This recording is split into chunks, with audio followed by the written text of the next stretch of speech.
네, 바로 시작할게요. 6시가 됐네요.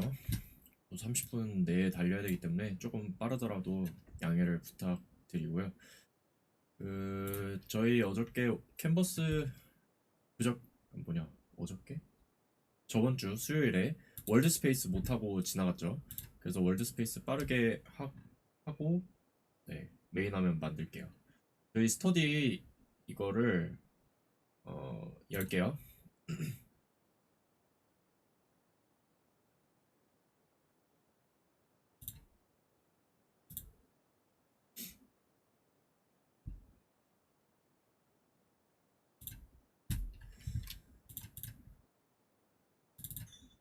자, 여기까지 했는데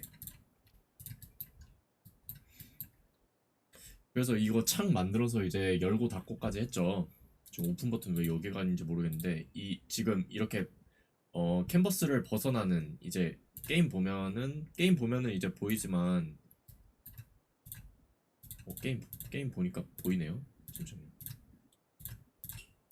아무튼 이제 카메라 밖을 벗어나는 이제 UI들이 생기는 거를 오늘 이제 해결을 해볼 텐데 조금 헷갈려요. 저도 헷갈려서 바로 깔끔하게 설명을 잘 해드릴지 잘 모르겠는데 아무튼 해볼게요. 그래서 캔버스 세 가지 종류 중에 이제 오버레이는 그 플레이어가 보는 그냥 화면에다가 덮는 거예요. 캔버스 모드가 오버레이면 화면에다 덮는 거고, 카메라면 이제 해당 할당된 카메라에다가 지금 캔버스가 카메라 모드로 되어 있고, 지금 카메라 칸에 메인 카메라가 들어가 있죠. 그러니까 메인 카메라에 덮어져 있는 거예요. 뭐 뭐, 어, 저번 주에 수요일에 질문이 나와서 답을 해드렸는데 카메라를 여러 개 쓰게 되면 각각 다르게 이제 캔버스를 할당을 해줄 수 있어요. 그렇게 됐고 이제 월드 스페이스는 뭐냐면 이제 화면을 덮는 게 아니라 실제로 월드 스페이스에 있는 거예요. 보여드리면 저희가 이거를 다운 받았었죠. 이 캐릭터 이 스프라이트를 다운 받았는데 이거 두 명 중에 하나를 쓰실 텐데 마음에 드는 거 쓰시면 되고 여기다가 이제 2D 오브젝트 스프라이트 이거를 게임 오브젝트를 하나 만들게요. 하나 만들면 어디 생성되나 볼까요?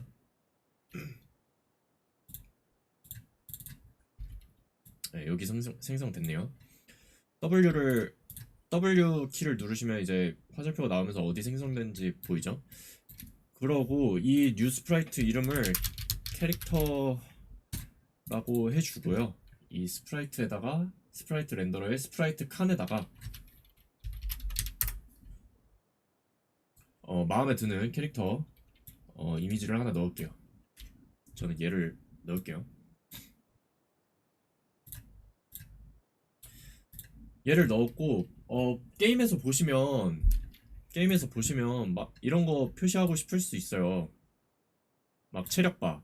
이제 체력바는 이제 어디 화면에 지금 이거 이렇게 벗어났는데 화면에 어느 곳에 이제 배치를 하는 것보다는 캐릭터를 따라다녀야 되잖아요.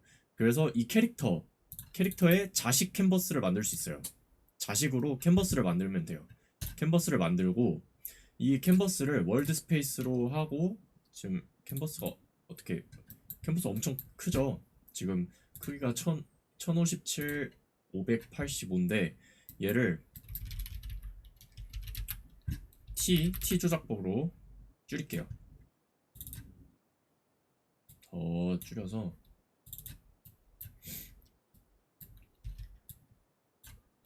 더 줄일게요. 캐릭터 작으니까 캐릭터가 더 줄여서 자 예시로는 체력바를 예를 들었는데 그거를 해볼까요? 캐릭터의 아이디 닉네임을 한번 표시해볼게요. UI 보시면 텍스트가 있거든요. 이제 캐릭터 자식 캔버스에 UI 텍스트를 하나 만들어서 텍스트 어딨지? 텍스트 엄청 크게 나왔네요. 텍스트가 지금 안 보이는데 가운데 정렬하고 오버플로우 해주면은 너무 큰데.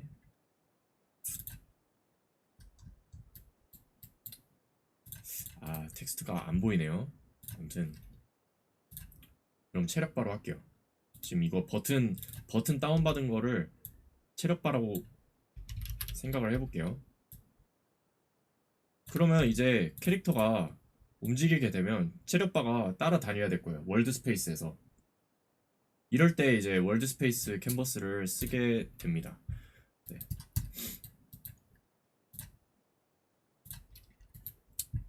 네. 월드 스페이스까지 설명을 해드렸고,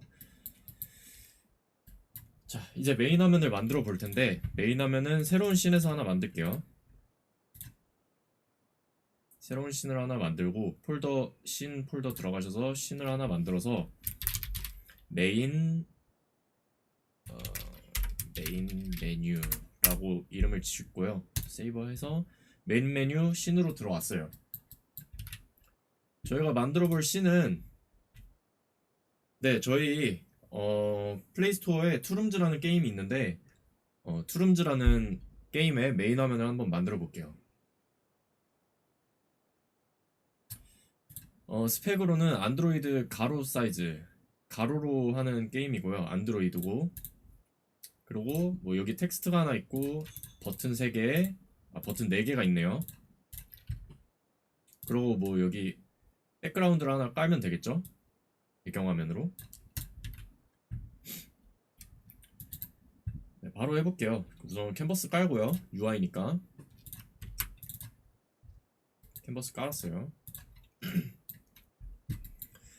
캔버스 깔았고 우선 배경화면 깔게요. UI에 이미지 들어가면 이미지 하나 생기죠. 그 이미지를 배경화면이니까 못하놨네. 백그라운드라고 해주고요. 조작법 T 조작법으로 이 게임 오젝트 선택하시고 T 조작법으로 이 캔버스 전체를 덮어줄게요. 이렇게. 그리고 이 이미지 색깔도 입힐 수 있어요. 이 이미지 클릭하시고, 네, 백그라운드라는 게임 오젝트 클릭하시고 이미지 컴포넌트 보시면 여기 컬러가 있어요. 컬러 여기 하얀색 클릭하시면 컬러 피커가 나오는데, 뭐 마음에 드는 컬러로, 네, 전 디자이너가 아니기 때문에 구리지만 봐주세요. 네, 이렇게 하고 이제 백그라운드 위에다가 텍스트 하나 올려볼까요? 투룸즈 UI에 텍스트 하나 만들어서 텍스트 게임 오젝트 이름을 타이틀 txt라고 할까요? 텍스트니까 라고 해주고요. 너무 작잖아요. 그래서 여기 텍스트 컴포넌트에 이 폰트 사이즈가 있어요. 폰트 사이즈를 올려볼게요. 80%로 올리면 사라져요. 왜냐면 지금 게임 오젝트가 이만한데 폰트 사이즈가 이제 넘쳤기 때문이거든요. 근데 넘쳐도 보이게 하려면은 여기 오버플로우라는 프로퍼티들이 있어요. 이거 색이, 얘네 두 개를 둘 다 오버플로우로 해주면 넘쳐도 이제 보여요. 그리고 게임 오젝트의 가운데로 정렬도 할 수 있고요. 여기 얼라인먼트.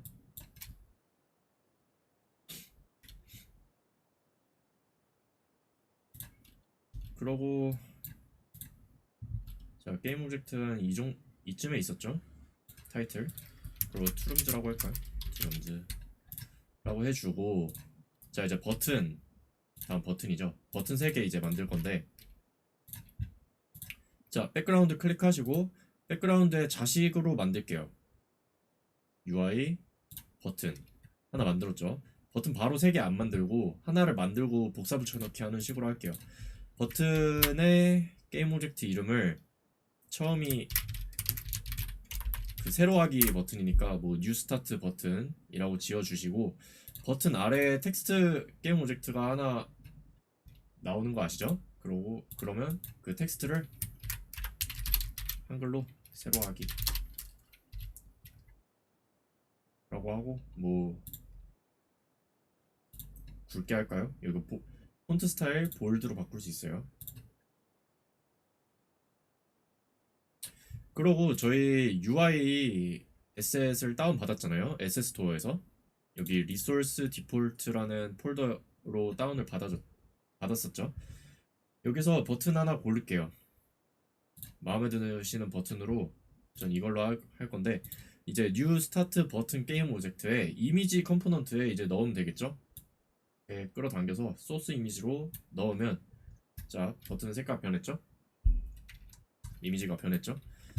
그리고 이거를 좀 키워볼까요? 너무 작아서 키우고 가운데 하고, 그리고 비슷한 버튼 3개니까 복사 붙여넣기 할게요. 3개 만들었는데 겹쳐서 안 보이는 거예요. 그래서 두 번째로 만들어진 버튼을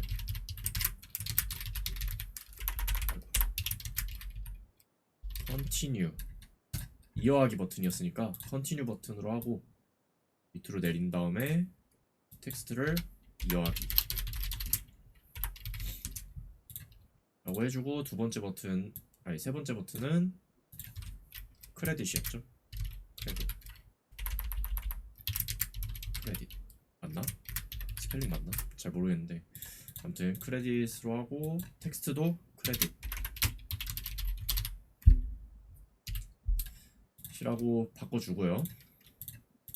자, 버튼 3개 만들었고, 그리고 여기 옵션 버튼을 만들어야 되잖아요. 옵션 버튼도 하나 복사 붙여넣기 해서 버튼 이름을 옵션 버튼이라고 해주고요. 위치를 이동을 시킬게요. 크기도 줄여줄게요. 텍스트도 옵션이라고 해줄게요. 자,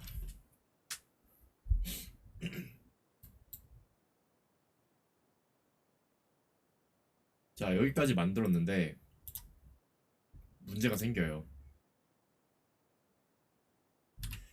이제 유니티 에디터에서는 문제없이 보여요. 이렇게 딱 알맞게 빈칸 없이 백그라운드 꽉 채워서 보이는데, 실제로 이제 옆에 빈칸이 생기는 데에는 다른 개발자가 이제 눈치를 챌 수도 있고, 아니면 더 재앙인 거는 이제 출시할 때 생길 수도 있어요. 그게 왜 생기냐면, 이 게임 윈도우를 이제 드래그 해가지고 밖으로 꺼내볼게요. 한번 꺼내졌죠? 꺼내서 이 화면을 이제 바꿔볼 건데, 자, 이런 식으로 빈칸이 생겨요. 줄여도 볼까요? 이렇게. 실제로 휴대폰 사이즈는 이만할 거예요. 그렇겠죠? 저희 지금 컴퓨터 모니터 사이즈만큼이 아닐 거란 말이에요. 근데 저희는 작업은 컴퓨터 모니터 사이즈로 해놓고 출시는 이제 핸드폰으로 하는데, 이런 문제가 생기는 거죠. 이제 버튼 안 보이고, 뭐, 뭐 작게 작업하셨으면 이렇게 빈칸 보이고 하시게 되는데, 자, 이거 어떻게 다시 넣을게요. 어떻게 하느냐 하면,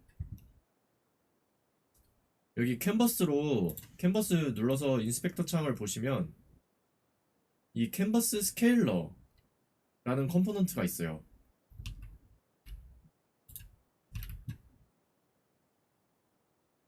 여기 캔버스 스케일러라는 컴포넌트가 있는데, 여기에 컨스턴트 픽셀 사이즈라고 되어 있죠. UI 스케일 모드가. 자, 해석해 보면 픽셀 사이즈로 이제 UI의 크기를 정한다는 뜻이에요. 지금 UI들의 크기를 보시면, 지금 백그라운드를 예로 들어서 볼게요. 렉트 트랜스폼 보시면 위스 넓이가 1057이고 높이가 585인데 이게 픽셀 사이즈예요. 근데 이제 이것보다 작은 기기로 들어가게 되면 이제 잘리게 되겠고, 이것보다 큰 기기로 들어가게 되면은 아까처럼 이제 빈칸이 생기는 거죠. 그래서 그거를 해결하는 게, 이제 이거를 스케일 윗 스크린 사이즈로 바꿔주시면 돼요. 해석해 보면 스크린 사이즈에 따라 이 크기, 이 스케일이 크기거든요. 크기를 바꾼다라는 뜻이고 이 레퍼런스 레졸루션을 정해주시면 돼요. 보통 안드로이드 가로 사이즈는 1920 곱하기 1080에서 작업을 해요. 레퍼런스 사이즈를 이제 바뀌었더니 이제 새로 저희가 작업해야 할 스크린 사이즈가 정해졌죠. 다시 백그라운드를 맞춰줄게요.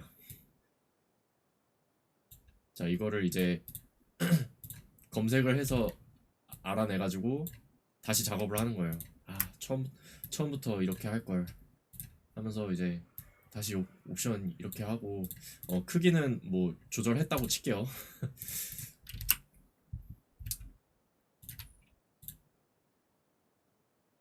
그쵸. 백그라운드 사이즈를 이런 식으로 잡았는데 이제 스크린 사이즈가 작아지거나 넓어지게 되면 빈칸이 생기는 거죠.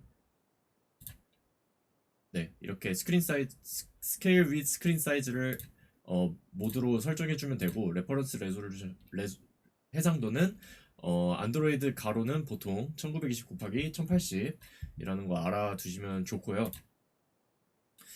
그런데 또 그 문제가 생겨요. 저희가 1920 곱하기 1080으로 정했잖아요. 근데 요즘 새로운 기기들 살짝 길쭉하게 나와요. 살짝 길쭉하게.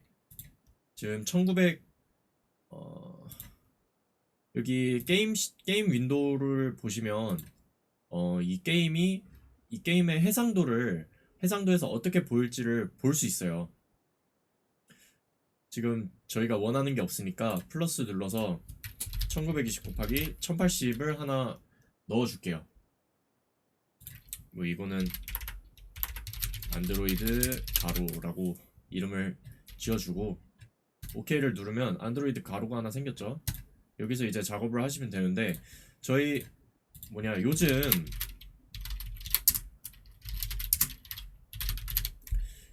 요즘 최신형 핸드폰들이 2180에 1080인가? 로 나와요.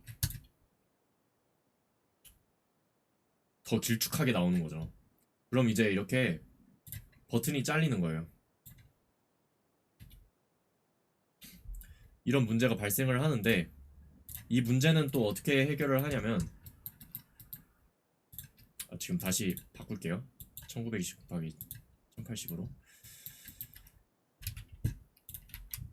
이 문제를 해결을 하는 게 앵커라는 거예요. 앵커라는 거고 앵커는 UI에 밖에 해당이 안 되는 거예요. 다른 게임 오브젝트 아까 저희가 생성한 것처럼 2D 오브젝트, 스프라이트 이런 거 말고 UI 안에 있는 게임 오브젝트들에만 해당이 되는 거고 앵커가 뭐냐면은 이제 자신의 페런트 부모 게임 오브젝트에 앵커 닷을 내려요. 닷을 내려서 자신의 피봇이라는 곳으로부터 X로부터 얼마, Y로부터 얼마를 정해서 포지션을 정하는 거예요. 위치를 정하는 건데 네, 이게 앵커고 그래서 이걸로 어떻게 해결을 하냐면은 지금 옵션 버튼이 문제잖아요. 물론 이거 앵커 배운 다음에 이거 전부 이 네 가지 전부 고쳐야 되겠지만 옵션 버튼이 우선 문제인데 앵커를 여기다가 내리고 여기로부터 픽셀 몇 이렇게 이동을 하면은 문제가 없겠죠. 지금 현재 앵커는 지금 여기 가운데에 풍차 모양 보이세요? 지금 이게 지금 옵션 버튼을 선택하고 있으니까 이 풍차 버튼이 옵션 버튼의 앵커예요.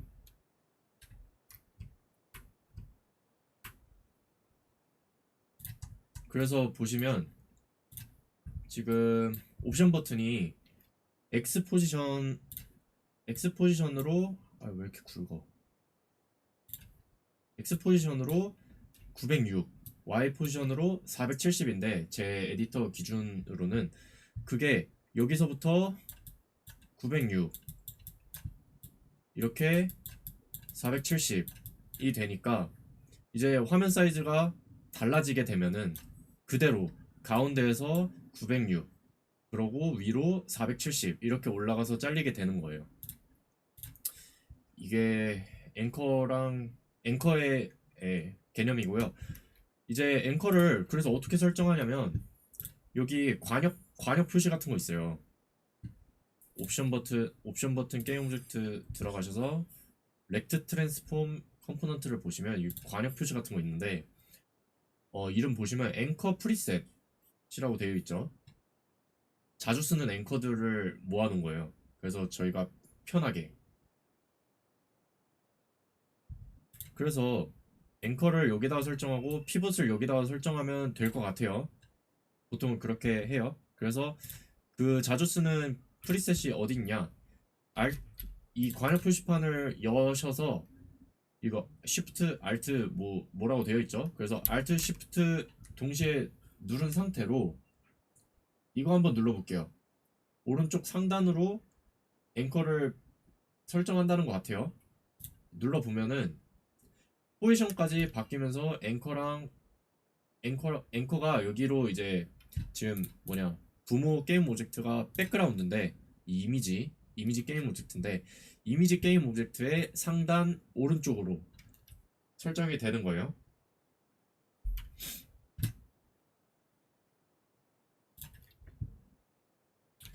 그래서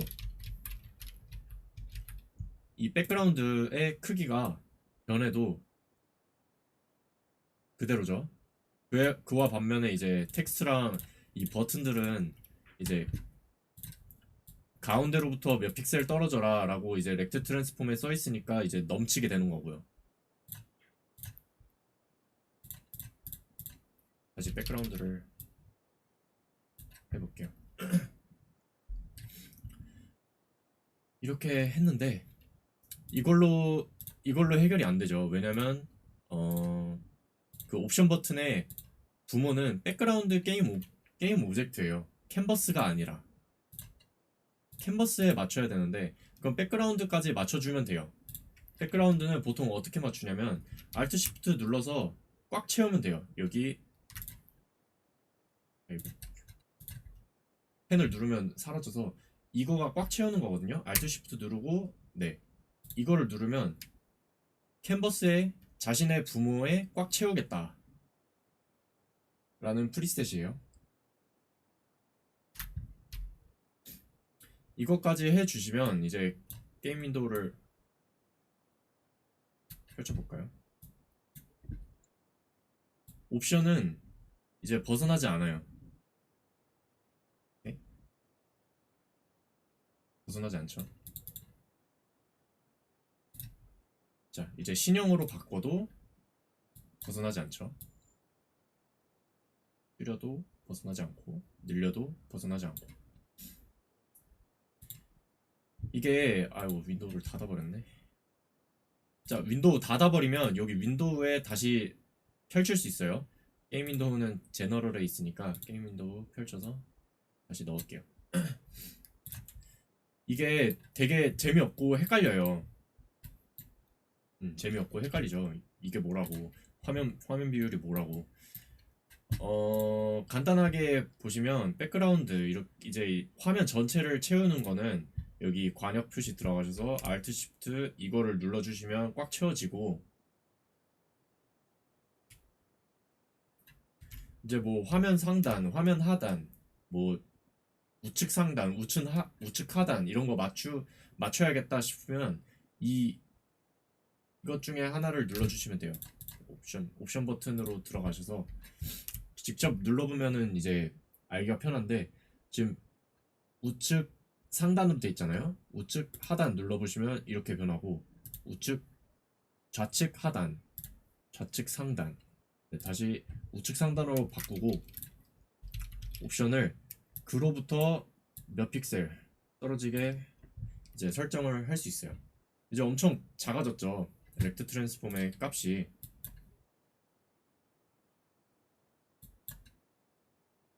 포지션 Y랑 포지션 X가 엄청 작아졌는데 이제 X 포지션 이 앵커로부터 Y 포지션이 마이너스 37, X축으로 마이너스 45 이렇게 가서 예, 포지션이 정해진 거예요.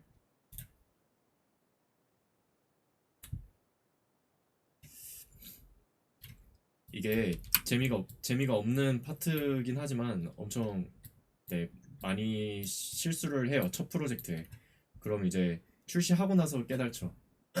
직접 플레이를 하면서 깨달아요. 이제 버튼 어디 있지? 나 분명히 여기 놨는데 하면서 깨닫게 돼서 네, 중요한 파트이기도 합니다.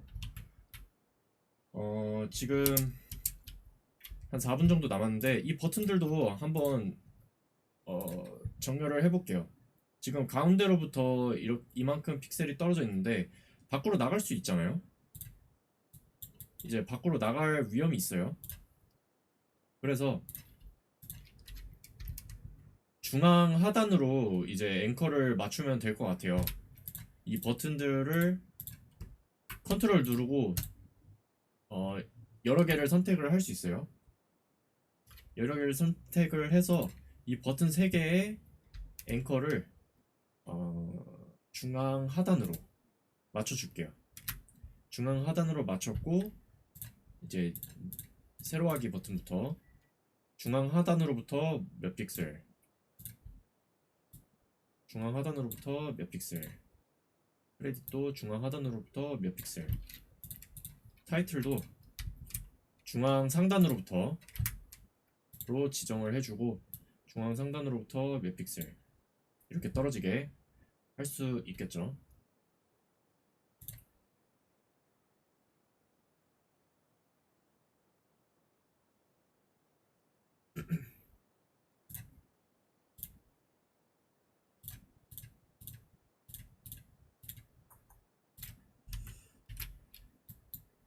그러고 이제 이 UI 파트는 그게 없었잖아요. API 함수들 모든 게 이제 툴에 관련된 스터디였는데 API 함수 하나만 알고 넘어가면은 이제 세로하기 하면은 씬을 바꾸고 싶어요.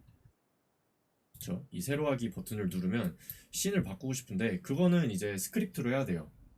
코딩으로 해야 되는데 한번 어떤 API 함수인지 마지막으로 알아보고 오늘은 여기까지 하겠습니다.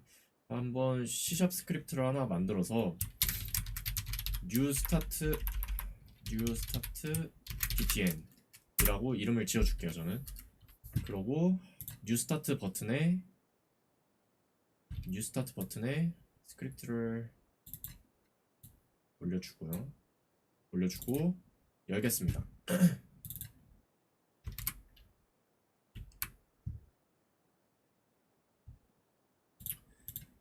열었고 버튼의 기능을 추가하는 거는 함수 만들면 된다고 했죠. 그래서 함수를 public void onClick new start btn 네, 딱 봐도 함수 이름은 세로하기 버튼을 누르면 실행되는 함수처럼 생겼죠. 이렇게 하고 어떤 API 함수냐면은 씬 매니저에 들어있는 API 함수인데 씬 매니저는 하나를 추가를 해야 돼요. 씬 매니저라고 치시면 이제 빨간 물결 표시가 뜨면서 지금 저는 다른 에디터인데 지금 비주얼 스튜디오 2019에도 이 전구 버튼이 나올 거예요. 여기다가 이제 커서를 올려놓으면은 전구 버튼이 나오는데 이거 전구 버튼을 열어보시면 이 유니티 엔진 씬 매니지먼트를 이제 추가하는 옵션이 있을 거예요. 이 옵션을 추가해야 이제 씬 매니저를 쓸 수 있어요. 이거를 눌러서 추가해 볼게요.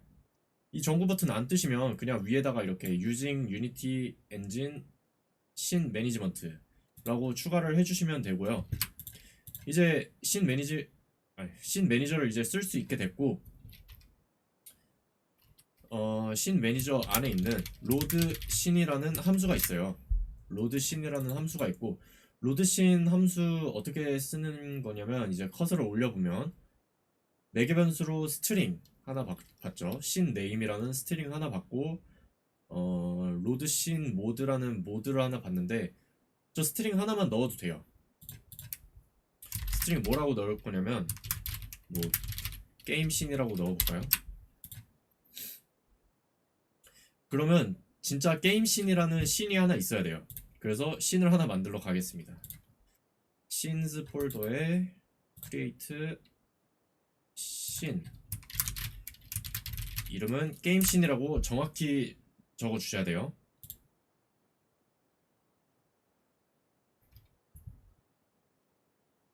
그리고 이제 뉴 스타트 버튼에 기능 하나 기능 추가할게요. 그대로 이 자기 자신 넣은 다음에 거기에 붙어 있는 함수를 보시면 뉴 스타트 btn 스크립트에 onClick 뉴 스타트 버튼이죠. 이거를 함수를 넣어 주시고 이렇게 넣어 주셨으면 이제 기능이 되겠죠. 스타트를 눌러서 새로 하기 버튼을 누를게요. 네. 콘솔에 이제 오류가 뜨는데 이 오류 뭐냐면은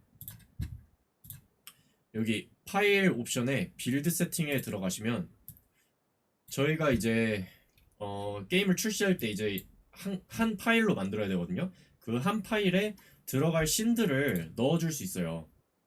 직접 진짜 게임에서 쓸 씬들을 넣어줄 수 있는데 지금 새로 프로젝트를 생성하게 되면 나오는 샘플 씬만 들어가 있는데 이 샘플 씬 딜리트 눌러서 지우시고 메인 메뉴 씬이랑 게임 씬을 넣어 볼게요.